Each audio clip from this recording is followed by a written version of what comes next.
And new information this morning that the risk of rare blood clots is higher for COVID-19 infections than it is after you get a shot.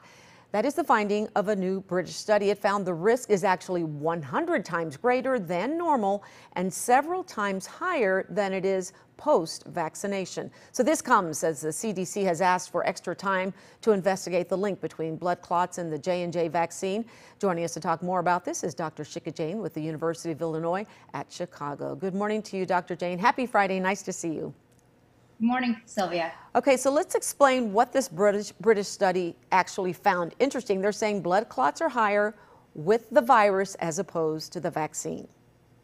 Yeah, so if you remember, Sylvia, this is something we've been talking about for several months. We've known that blood clots in general, you're at higher risk for developing these blood clots after having a COVID infection. What this study is also saying is that these rare blood clots, the ones that have resulted in this Johnson & Johnson pause, you are at 8 to 10 times higher risk of getting those blood clots if you get a COVID infection. So with all of this news about the Johnson & Johnson being paused, I think a lot of us have forgotten or have not been discussing as much the fact that COVID-19 infections are very dangerous and they put you at high risk for getting hospitalized, getting very sick, and developing blood clots. And now this data is showing that it possibly even puts you at higher risk for developing these severe, dangerous blood clots. So again, the virus itself is much more dangerous than getting any of these vaccines. Okay, let's talk about the vaccine, specifically Pfizer, because it is now saying that people are likely to need a booster dose of this vaccine 6 to 12 months after the first round. So why is this? And does it mean COVID-19 could become an annual vaccine like a flu shot? So again, like we've said for the last year, there is definitely a high chance, and now it's seeming more likely that we're going to need boosters. And the reason for that is we've already started to see these variants, some of which can escape the vaccines. Just like with the flu shot every year, we need a booster shot, we need a shot annually. I can imagine that with the pandemic ending eventually, we will need boosters in order to keep the virus under control so that we can make sure that we are addressing these new variants that will continue to come up as the virus spreads now and potentially even in the future. Okay, now let's talk about Michigan, because nowhere in America is the coronavirus pandemic more out of control than with our neighbor in Michigan. What's going on in Michigan, and should we be concerned that it's going to spread here or it's going to eventually happen here since we're so close? Is it inevitable?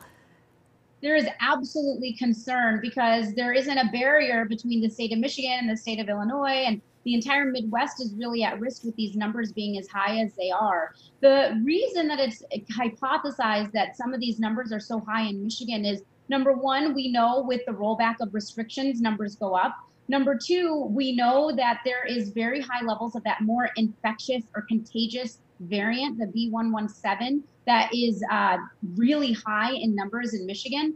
And then we also know that people are suffering from pandemic fatigue. It's been over a year, and Governor Whitmer did a great job at the beginning of the pandemic keeping numbers under control. She had pretty strict restrictions in place. The thought is, even with these rollbacks, a lot of people aren't even listening to the guidelines that are in place right now because they're so tired of all of these restrictions. But as I've said before, just because we're done with the virus doesn't mean the virus is done with us. And we need to double down, and we need to protect ourselves and protect our friends and families by wearing that mask and social distancing. Well, let's talk about Illinois, because I know you keep a close eye on what's happening. How are we doing right now in our state?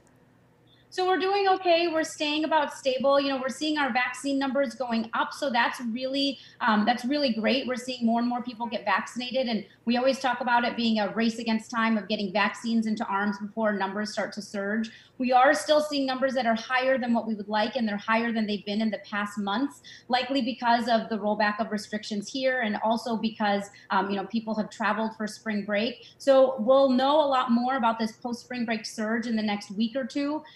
We're holding steady, I would say, but again, now is not the time to let down our guard. Our numbers are still much higher than they were several months ago, and we need to get them under control. The number of adults that have been fully vaccinated now, or at least partially, is growing by leaps and bounds. Illinois has announced it's releasing more vaccine that will be available. With all of this in mind, I'm curious what your prediction for our summer is.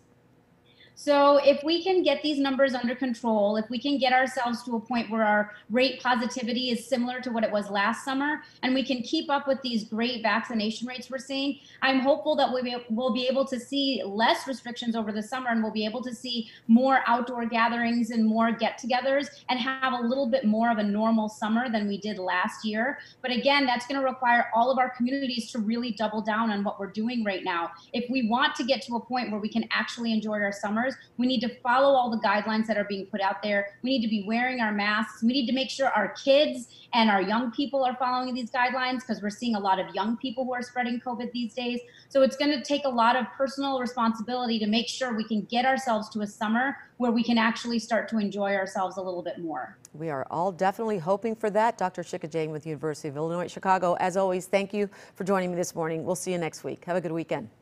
You too.